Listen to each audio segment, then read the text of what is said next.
Bonsoir à tous, bienvenue dans votre émission La Réunion Lula. On va se livrer corps et âme, et page après page, c'est dans Cosmo Réunionnais.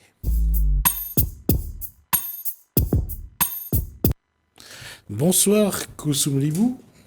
Bonsoir, et bonsoir Bismi. à Isabelle Rimbaud. Bonsoir Bismi, bonsoir Isabelle. La question Rimbaud, ça n'a rien à voir avec...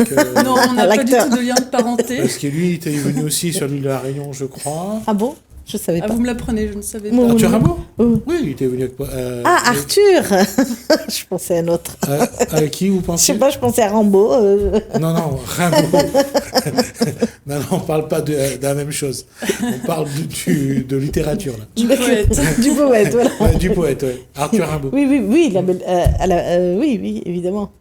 Comme Paul Verlaine, d'ailleurs. Ouais. Alors, amour et désamour, d'abord.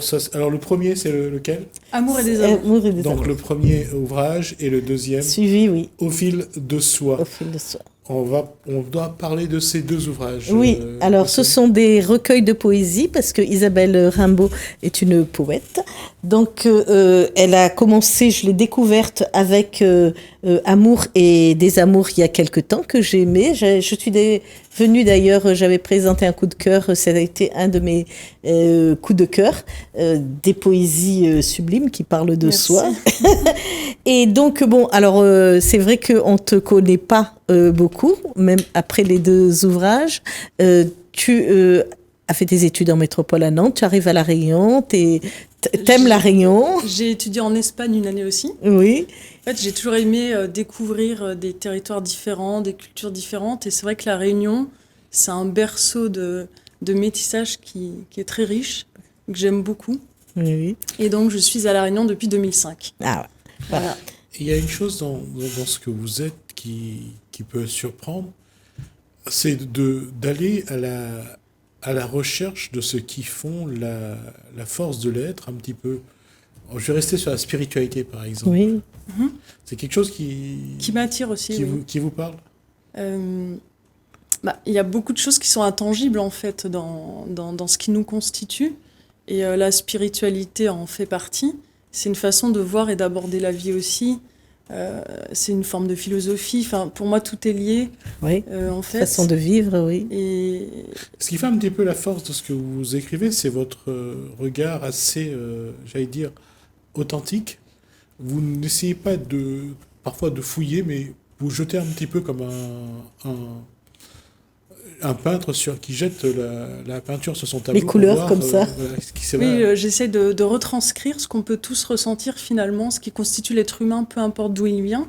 On est tous animés par des émotions, par des questionnements, et je pense que peu importe où on se trouve dans la planète, et j'essaie de le livrer avec honnêteté sur le moment où je le ressens. Ah, oui. L'Espagne a une particularité, c'est la tradition. Mhm. Et on sait que, bon, surtout les années 70 avec Franco, comment on Ça, c'est a... pas très gai, ça. Oui, mais il y avait quand même une valeur derrière. Franco a essayé quand même, dans le conservatisme que Franco a essayé de garder, il y avait quand même des valeurs qui Oui. sont restées, qui sont fortes. Ouais, qui était réductrice quand même. Oui, parce que la femme était au foyer et que la... Bah oui, bah ouais. Notamment, Bah et les oui. langues aussi. Ouais. Les langues propres à chaque communauté autonome espagnole étaient censurées, alors que c'est la richesse d'un territoire d'avoir une multitude de langues. Et, Et d'avoir trouvé, je dirais, un petit peu sur un espace aussi réduit que La Réunion, 2500 km², et d'avoir autant de communautés qui forment le métissage réunionnais, ça, pour une jeune qui arrive comme ça sur un territoire, on a l'impression de voir jaillir un volcan. oui, moi, ça m'a fascinée. Mmh. Alors, la première fascination que j'ai eue par rapport au métissage, ça a été en Espagne, en Andalousie, où on retrouve de superbes mosquées avec des chœurs d'église, un mélange comme ça, des jardins arabes avec beaucoup de... L'eau est très utilisée, des fontaines. Ouais, c'est merveilleux, tout ça. Et il y a vraiment ce métissage que je retrouvais dans le sud de l'Espagne. Et arrivé à La Réunion, oui, j'ai senti ce mélange que j'ai beaucoup aimé. Et Ces temples Malbar, là, ça fait aussi ça. c'est une grande. La Réunion est une île d'une grande tolérance. Il y a d'une grande richesse. Je trouve qu'on est un petit laboratoire et elle est très inspirante. Vous avez fait votre arbre généalogique ou pas? Alors, c'est un peu compliqué du côté paternel de reconstituer l'arbre généalogique, et du côté maternel, il est en cours d'élaboration. Ah. J'ai désespérément cherché des racines ci et là, mais elles étaient malheureusement ancrées en métropole. Et je cherchais, mais je n'en ai pas trouvé. Non, pas seulement à ce niveau-là. Je veux dire, quand on fait son arbre généalogique, on ne voit pas parfois la personne qui peut traverser l'arbre de la famille comme ça et peut laisser... Parce que vous portez quelque chose qui est particulier, c'est qu'il y a il y a beaucoup de croyances en vous. Ouais. En la vie, en l'amour, en l'être humain. En l'espoir. Je ne sais pas. En l'espoir. Je le prends comme un compliment, merci. Alors Isabelle, revenons à notre premier recueil. Ce premier recueil est écrit, alors il y a un écrit de 2001, puis je vois de 2012 à 2020, mais avant ça. Alors c'est-à-dire que ce premier recueil réunit des textes que j'ai écrits vraiment au fil du temps. J'ai été pendant une dizaine d'années sans écrire du tout, éloignée de la création. Et la vie a fait que j'ai vécu des circonstances qui m'ont amenée finalement à être de nouveau en connexion avec mon côté créatif Tant mieux pour nous. Et d'écrivaine. Et donc j'ai commencé à écrire, vraiment que de temps en temps. Puis bon, j'avais mes enfants qui étaient toutes petits, donc j'avais pas beaucoup de temps. Et la poésie, ça a été mon exutoire en fait, une forme de catharsis pour surmonter des événements. Et au départ, je ne l'ai partagé qu'avec des amis très proches. Et un jour, une amie m'a dit mais Isa, tes poésies, moi, elles me touchent. Je trouve qu'elles pourraient toucher plein de gens. C'est très universel ce que tu écris. Tu devrais les partager. Et là, je fais ah oui, c'est ça. Bien sûr, moi publié. Et donc, ça a cheminé 2 années dans ma tête. Elle avait semé la graine finalement. Et après, il y a eu des rencontres ci et là qui ont fait qu'à un moment donné, j'ai osé envoyer un manuscrit. C'était un petit clic. Sur le coup, on n'a pas l'impression que ça va changer quoi que ce soit. Et puis donc, Amour et Désamour est né. En revanche, depuis, j'écris vraiment tout très régulièrement, et ce deuxième recueil, je l'ai écrit en 2 ans à peine. Oui, j'ai vu. Et là, j'ai un 3e recueil en cours. Ah, super. En fait, je crois que quand la création, elle est de nouveau, elle s'exprime de nouveau, elle sort. Il faut la saisir au vol. C'est ça. Donc voilà. Alors, les émotions, à travers déjà le premier, une introspection des émotions. Alors, on rentre à l'intérieur des personnes et on parle de tout. Vous exprimez durant l'amour, pendant l'amour, la période amoureuse, la séparation, enfin, tout y passe. Tout y passe du moment qu'on rentre vraiment à l'intérieur et surtout des femmes. Est-ce que j'ai peut-être... disons que forcément, je suis une femme, donc c'est ma vision féminine. J'aimerais être à l'intérieur d'un homme. Ce qui surprend, on m'a pas dit, si je vous avais pas dit, j'aurais pas cru que vous étiez une femme. Je sais bien me déguiser. Bravo. Non, mais oui, c'est vraiment... moi, quand j'ai lu des passages, c'est vrai qu'on se retrouve. On se dit, ah ouais... j'ai déjà connu quelqu'un qui a vécu ça, ou ça, je l'ai vécu. Et alors, à la page 41, là, de Amour et Désamour, vous dites je stoppe l'autosabotage. Alors ça, j'ai adoré. Ça, c'est universel, d'ailleurs. L'autosabotage, je pense, homme-femme. Il y a plein de choses qui sont universelles, mais oui. Je stoppe l'autosabotage. Ouais, je suis très forte pour m'auto-saboter. C'est-à-dire qu'il y a eu un travail sur les liens transgénérationnels ? Pas encore, vraiment. Mais on m'en a déjà parlé, oui. D'accord. Parce que souvent, ça vient de là. C'est un héritage... Un héritage transgénérationnel. On dit toujours que on porte les souffrances de nos ancêtres. Et effectivement, je pense qu'on a... Alors, la culpabilité en fait partie. Donc, j'en parle d'ailleurs dans mon 3e recueil à un moment donné. Parce qu'on ne le sent pas dans les deux, là. Non, pas trop. Mais dans le 3e, j'en parle à un moment donné. Le fait de se sentir toujours coupable, de se remettre en question sans cesse et de se dévaloriser. C'est une dette karmique, je pense, en effet. Et je m'en libère avec les années. Et justement, l'écriture fait partie de cette libération. D'accord. C'est pour ça que tout à l'heure, je vous ai dit qu'il y a beaucoup de croyances. Ben oui, et donc vos poèmes, en les lisant, j'ai un peu eu l'impression de lire d'Apollinaire, parce qu'il y a pas de ponctuation, Et on peut continuer comme ça. Et des fois ça s'arrête et je me dis, oh, dommage. J'aurais bien voulu qu'elle reste. Oui, c'est ça. J'aurais bien voulu qu'elle reste sur ce thème, mais non. Voilà. Je trouve que c'est une façon de s'approprier aussi, que le lecteur s'approprie les mots et qu'il puisse continuer et ne rien imposer. C'est voilà, livrer des mots comme ça qui sortent. C'est une façon aussi de communiquer, d'être dans un mot, dans une petite phrase, de dire les choses. De cette façon-là, cette communication-là, j'allais dire, elle est intéressante, elle est efficace, elle est performante. Ou pas? C'est une question, voilà. Ouais, c'est une question. Pour moi, elle l'est. D'accord. C'est-à-dire, c'est réussir, quand on ressent des choses très complexes en soi, les émotions, etc., réussir à exprimer de manière simple ce qui nous anime. Et pas rentrer dans des grands discours où finalement, derrière la simplicité, il y a quelque chose de très complexe. Oui, évidemment. Ou l'inverse. Aussi. Effectivement. Et justement, ce que je veux dire, c'est pour ça que tout à l'heure, lorsque je vous ai parlé, je veux dire que voir comment vous traitez cette information pour pouvoir la communiquer, et quand on regarde cette simplicité, c'est vraiment un exercice de style, et c'est pas simple lorsque on bouillonne à l'intérieur de faire simple à l'extérieur. Et pourtant, c'est ce qui jaillit finalement. C'est-à-dire qu'à l'intérieur de moi, voilà, c'est un volcan en éruption, et je ressens tout ça, je vis, et à un moment donné, paf, je vais écrire et ça va sortir, et souvent je retouche pas ce que j'écris. C'est vraiment le premier jet. Parce que Tempête, j'ai beaucoup aimé, hein. Tempête, donc c'est vraiment, j'ai écrit et là en note, saisir l'instant de la rencontre avec l'émotion. Quand j'ai lu, voilà, c'est le premier truc. Je dis, mais c'est vrai que elle a saisi ce petit moment où, voilà. En général, j'écris quand vraiment je suis habitée par toutes ces émotions, donc c'est vrai que c'est ça rejaillit, c'est vraiment l'émotion brute, pure, à l'instant T. Voilà. Qui va ressortir, quoi. Donc, oui, alors j'ai envie d'être aimée, je veux quand même, et puis tout d'un coup, ben non, je veux être seule, j'aime aussi ma solitude. C'est-à-dire que je pense que tout être humain veut être aimé. Oui.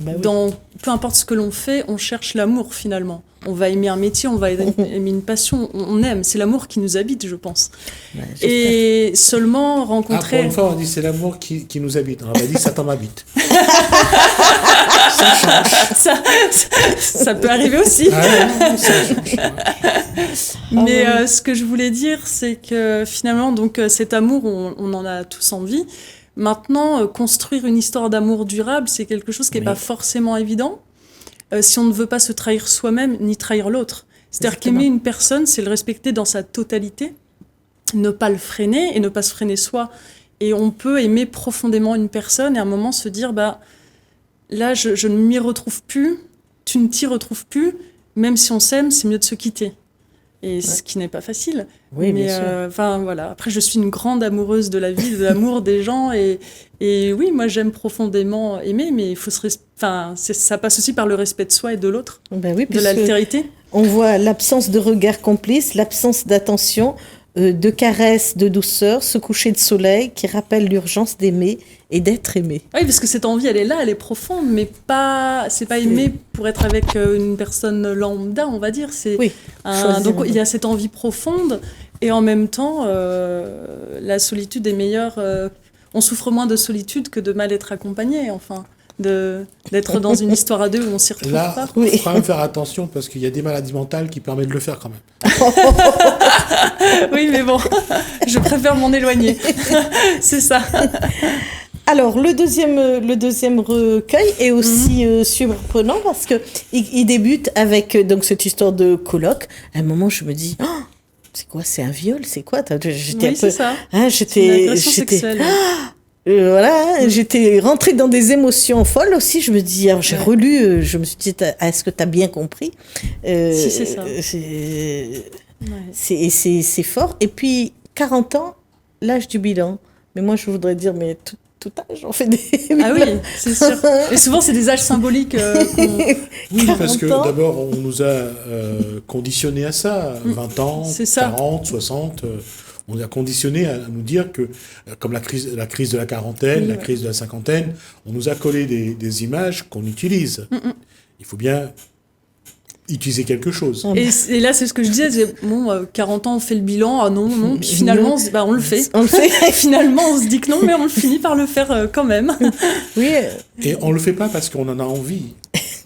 Oui, c'est comme quelque chose qui s'impose à nous, de par la société, on peut-être. le fait parce que la société Oui. nous a dit qu'à 40 ans, il faut faire un bilan.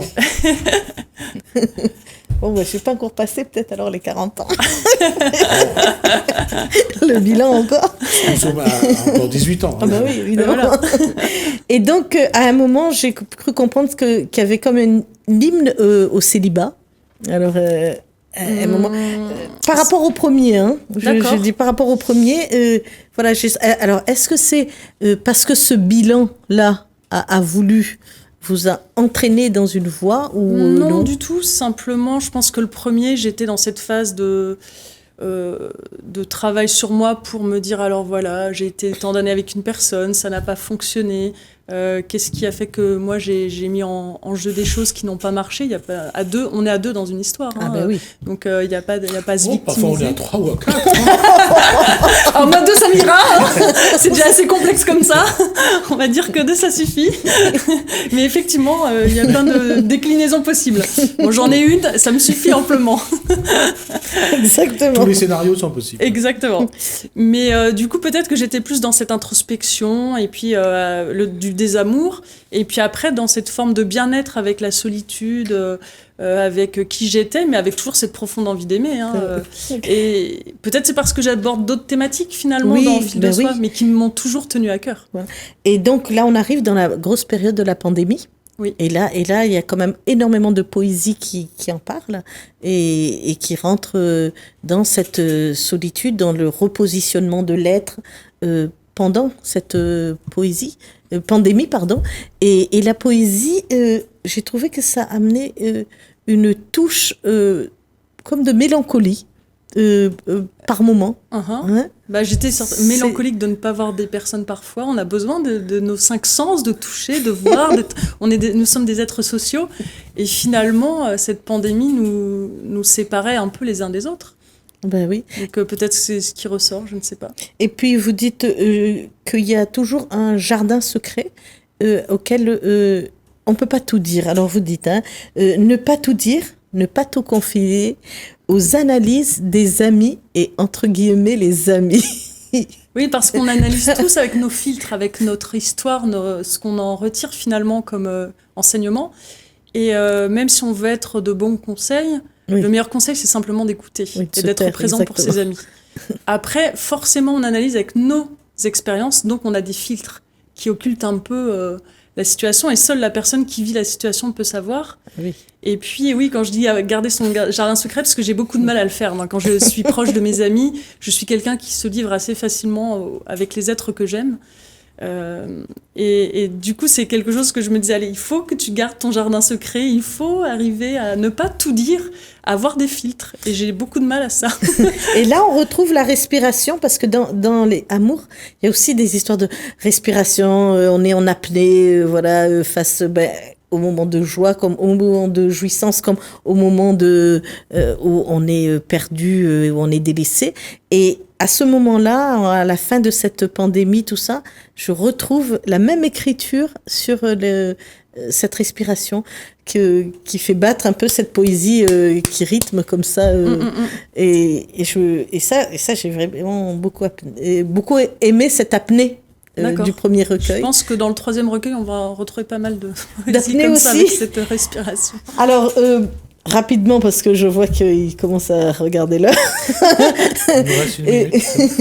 J'ai adoré aussi les images de Léa David. Donc, c'est une amie plasticienne qui vit en Espagne, une artiste qui a effectivement un grand don, et son œuvre est vraiment formidable. Alors, j'aime bien voilà, celle-là, c'est ma préférée. Oui, cette femme qui est au milieu de couleurs. Voilà, elle est nue, elle est mise à nu de son être. C'est ça, comme la poésie, on se met à nu. Et, voilà. Et elle aussi, elle met à nu beaucoup d'émotions. Et à nous deux, on a cette espèce de langage commun où on se comprend. Et effectivement, quand elle a lu mon premier recueil, Elle a eu envie, enfin, elle a été inspirée et a peint deux tableaux. Et d'ailleurs, j'ai peut-être un projet avec elle, voilà, mêlant tous les arts, la peinture et la poésie. Tant mieux pour nous. La dernière question, c'est dans ce cheminement que vous avez, avec les constats que vous faites entre la liberté et la solitude, la vie à deux et les obligations que cela implique, quelle est votre posture aujourd'hui ? En gros... Après le bilan des 40 ans, tu veux dire ? Si je veux rester seule, c'est ça ? Ou si j'ai envie de concevoir... Non. Au-delà. Est-ce que c'est bien d'être dans la solitude et avoir sa liberté et d'avoir la solitude, ou d'être avec quelqu'un et de vivre aussi emprisonné de sa façon d'être ? Je pense qu'il y a une troisième alternative, c'est être avec quelqu'un qui est aussi libre que soi et qui s'engage aussi, et on a cette liberté en étant ensemble. Ouais. Voilà. Ça sera l'idéal. Ça, c'est Ouais. ce en quoi je crois. D'accord. Et que vous n'avez pas encore réussi à faire ? Malheureusement, non. Je pensais l'avoir trouvé. Elle est encore jeune, ça va arriver. Voilà. Ça va arriver. Alors, on croise les doigts pour vous et on y croit. Et vous reviendrez nous parler des haïkus parce qu'on n'a pas... Ah oui, c'est vrai qu'on n'a pas parlé des haïkus. Bon, vous reviendrez. Merci Isabelle Rimbaud pour ces deux ouvrages. On rappelle donc le premier, donc Amour et des amours, et le deuxième, Au fil de soi, deux recueils de poésie. Merci à vous. Merci. Merci Koussoum Lelibou pour ce moment. Merci à vous de nous avoir suivis. Merci Hélène, merci François. Je vous dis à bientôt.